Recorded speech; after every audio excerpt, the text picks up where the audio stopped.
Greetings, traders. Welcome to another episode of Forex here. In this installment, we'll delve deeply into a crucial element of successful trading: liquidity trading strategy. Whether you're a newcomer to trading or a seasoned professional, comprehending and mastering liquidity is vital for consistent profitability in the financial markets. Join us as we explore the importance of liquidity zones and how they can serve as significant confluence factors in our trading decisions. We'll uncover the potential of liquidity sweeps and how they can offer valuable insights into market movements, providing you with a competitive edge in your trading strategies. So if you're interested in this topic, please show your support by giving this video a thumbs up and subscribing to our channel if you're new here. Stay tuned after the intro.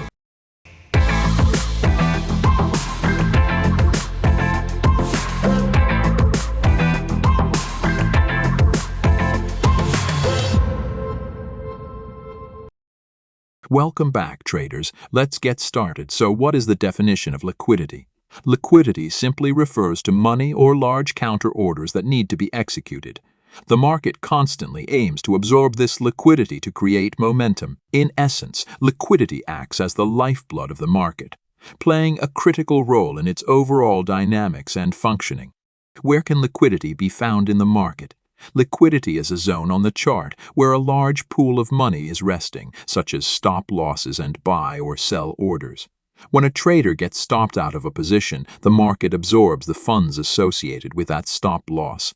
It is often speculated that central banks or large financial institutions may manipulate the market, creating scenarios that deceive traders into believing they have a clear understanding of price action. To survive and thrive as a profitable trader, it is crucial to identify liquidity zones on the chart. Areas where significant volumes of orders are present can provide insights into market dynamics and help prevent substantial losses. Liquidity can be identified in various areas on the price chart. Some examples include equal lows and swing lows. Liquidity can often be found below previous equal lows or swing lows, as these levels may attract buying interest and result in an accumulation of orders. Equal highs and swing highs similarly represent areas where liquidity can be observed. Liquidity tends to accumulate above equal highs or swing highs where selling pressure may build up. Dynamic trend lines and channels can help identify liquidity zones both above and below their boundaries. This is because retail traders may place orders in these areas. Order blocks and order flow areas, where significant orders have been executed or where pending orders are clustered, can indeed act as liquidity zones in the market. Support and resistance levels, which are price levels that have previously acted as support or resistance, often attract market participants, making them potential liquidity areas. Liquidity can be present near the body or shadow of daily candles, as these areas reflect price rejections and trading activity. Fluctuations in trading sessions, both upward and downward, can reveal liquidity areas due to increased transaction activity and participation by market participants. Traders often seek liquidity around key Fibonacci levels, which can be modified or expanded. These levels are typically monitored and traded by traders. My colleagues have covered these topics extensively in the previous video. Be sure to watch the video. I've provided the link in the description. Now let's move on to the actual price chart and explore some examples of liquidity. On the screen, we have a 4-hour time frame price chart of the euro to dollar currency pair. If we look at the left side of the chart, we can observe breaks of structures to the upside. It's easy to identify the order flows and order blocks, and it's evident that the market did not respect the upper order flows and order blocks. Instead, the price dropped sharply and swept the liquidity resting below these zones by triggering the stop losses of traders who had entered the market at these levels. After taking sufficient liquidity, as the price used the upper zones as inducement levels, it also reversed from the extreme order block and moved sharply to the upside. In the following scenario, we can observe that the price has formed an internal consolidation.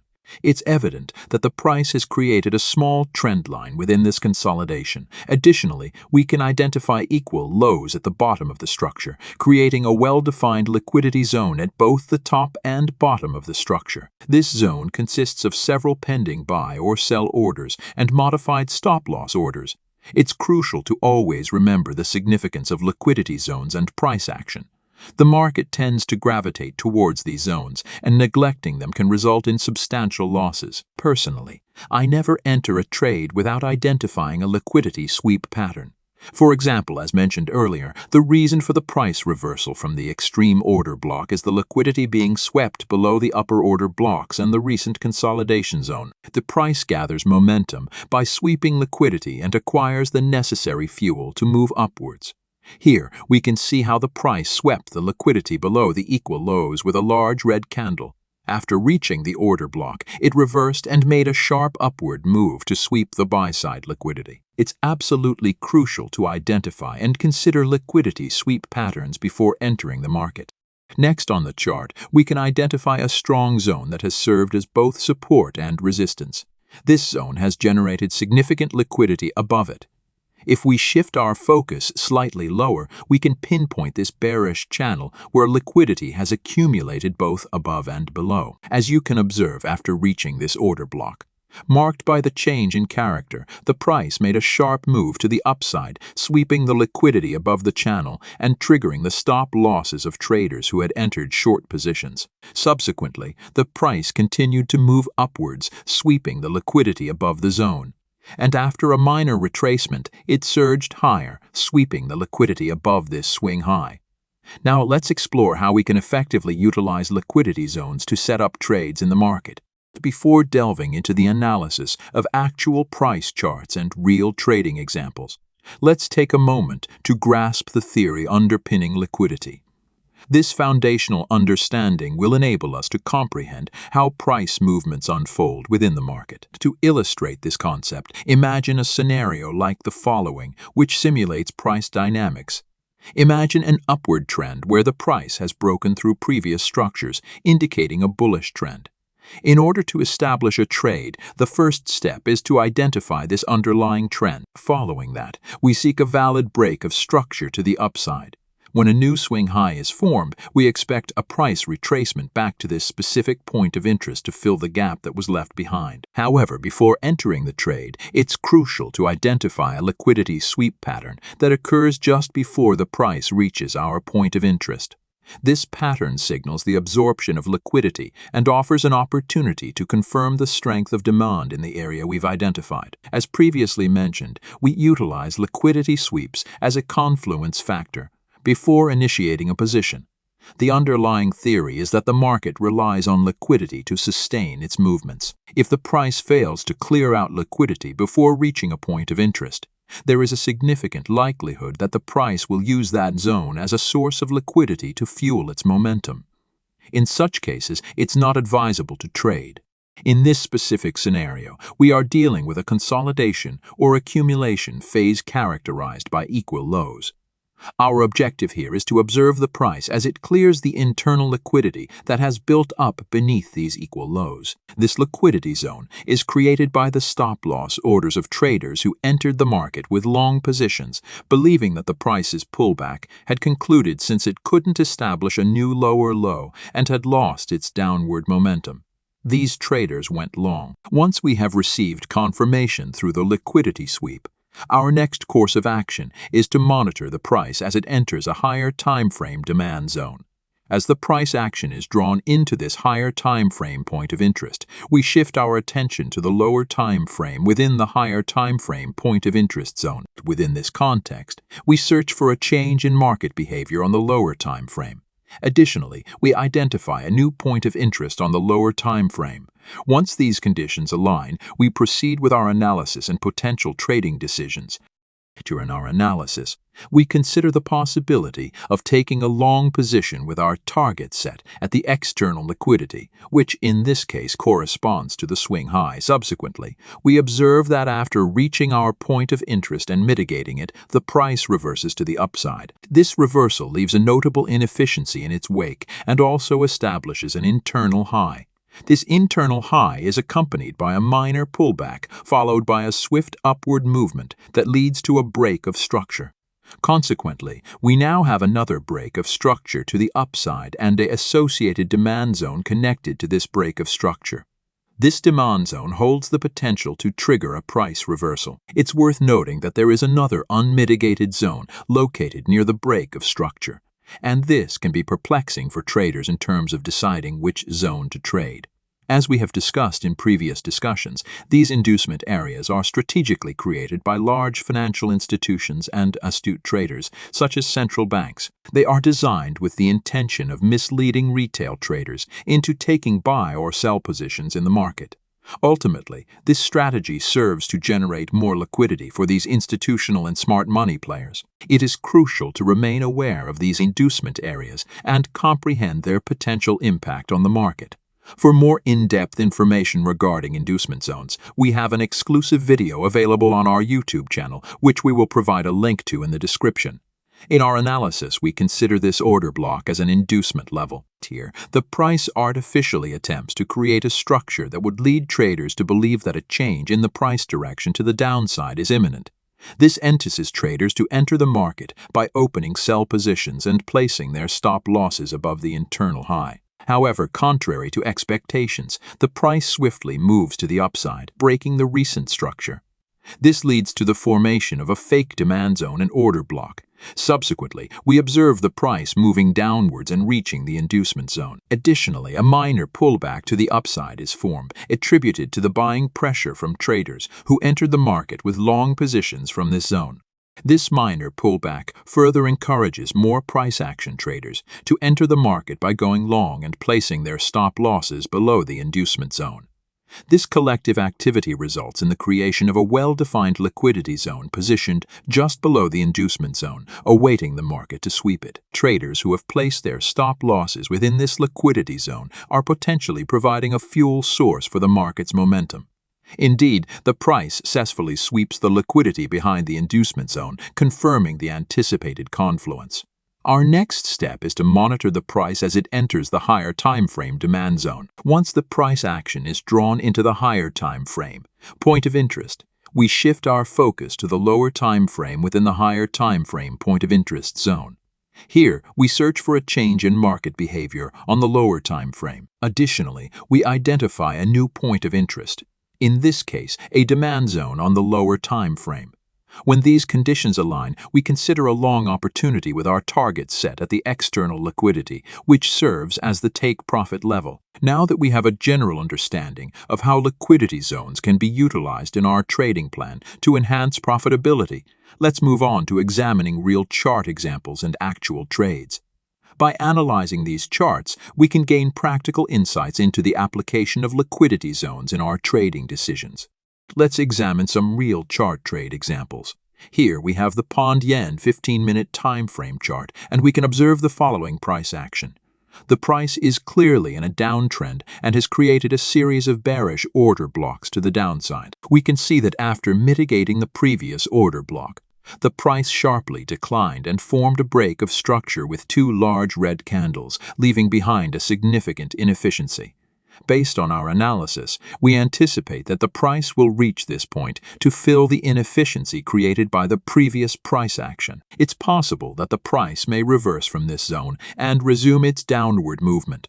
In the subsequent price movement, we can see that the price retraced back up and formed equal highs below our identified point of interest. Additionally, there is a notable liquidity pool that has formed above these equal highs, indicating a significant accumulation of pending buy orders and stop losses waiting for execution by the market. 6% of this liquidity pool below our identified supply zones increases the probability of a potential price reversal from our identified supply zone. Traders who have placed their buy orders in this liquidity pool are potentially providing a fuel source for the market's downward momentum. As previously discussed, liquidity sweeps serve as a confluence factor in our trading strategy. At this point, we will patiently wait for the price to sweep the liquidity above the equal highs and enter our identified order block. Now, we can observe that the price has successfully swept the liquidity above the equal highs and has reached our point of interest. We have the desired confluence that we were seeking in our analysis. Consequently, we can consider entering a position based on this confluence and our analysis of the market. In the next step, we will zoom in on the 1-minute time frame to obtain a clearer view of the price action and search for any signs of a change in character. Now, let's take a closer look at the 1-minute time frame chart. As you can see, the price created a significant change of character by breaking this structure to the downside and leaving behind a notable inefficiency. In the next step, I'll highlight the order block generated by this price action. Additionally, we can easily spot this IMB spread analysis pattern here, which indicates a strong rejection from the higher time frame supply zone. This suggests that using this zone for a short position would offer a higher probability of success. This provides us with another confirmation for the entry. Now that we have identified our point of interest, the next step is to place a sell limit order at that level. We will adjust our stop loss a few pips above the highest point of the zone to effectively manage our risk. Our target for this trade is set at the 15-minute swing low because we anticipate that the price will move in that direction once our sell limit order is triggered. When our sell limit order is activated, we are officially in the market. At this point, it's crucial to closely monitor the price action and observe how the trade unfolds. As anticipated, the price started to move downwards after our sell limit order was activated, eventually reaching our take profit target. This trade provided a favorable reward-to-risk ratio of 1:5, reflecting a successful outcome. It's important to note that each trade outcome may vary, and careful risk management and adherence to your trading plan are crucial for long-term success. Now let's move on and examine another real chart trading example.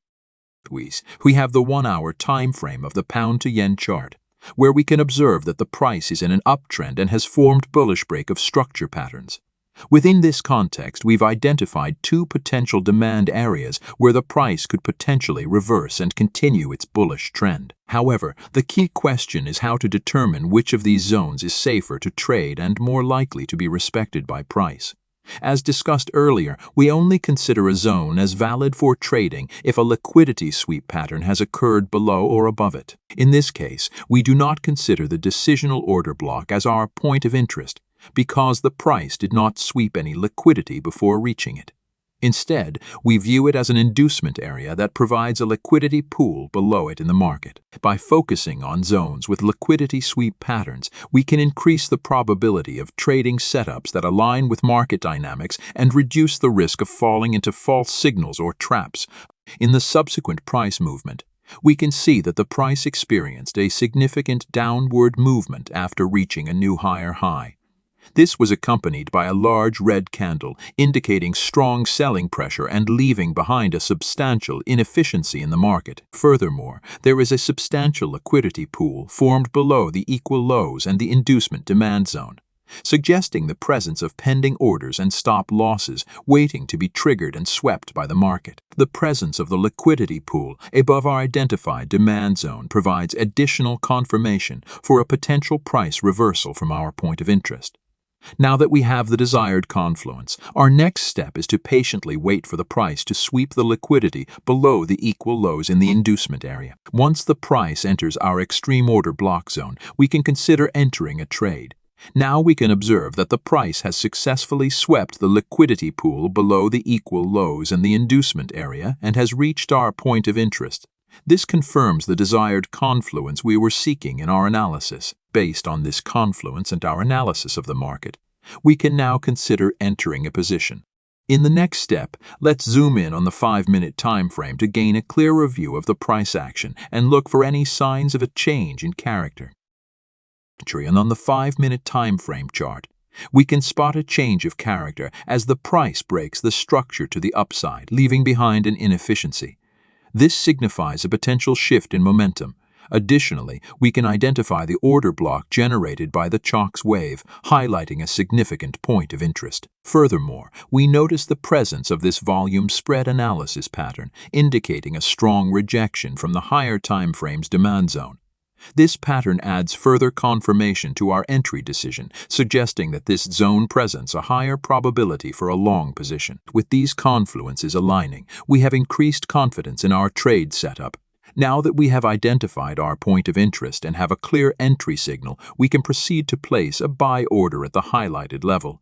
It is essential to adjust our stop loss a few pips below the lowest point of the zone to ensure proper risk management. As for our take profit target, we are aiming for the recent major 1-hour structure as it presents a significant level where we expect the price to potentially reach. By setting our entry, stop loss, and take profit levels, we have established a well-defined trading plan for this setup. Now we must monitor the market closely and let the trade unfold according to our analysis. Our buy order has been activated, and we are officially in the market. As predicted, the price rose back up after the buy order was triggered and eventually hit our take profit target. This trade provided a reward-to-risk ratio of 8, highlighting a successful outcome. Remember that trading is not just about making profits, but also about managing risks and being disciplined. It takes time and practice to become a successful trader, so don't get discouraged by losses and always keep learning and improving your skills. Thank you for watching this video. I hope you found it informative and useful. Don't forget to hit the subscribe button and turn on notifications to stay updated on our latest videos. We value your feedback and suggestions, so please leave your comments below and let us know what topics you'd like us to cover in our future videos. We appreciate your support and look forward to seeing you in the next episode.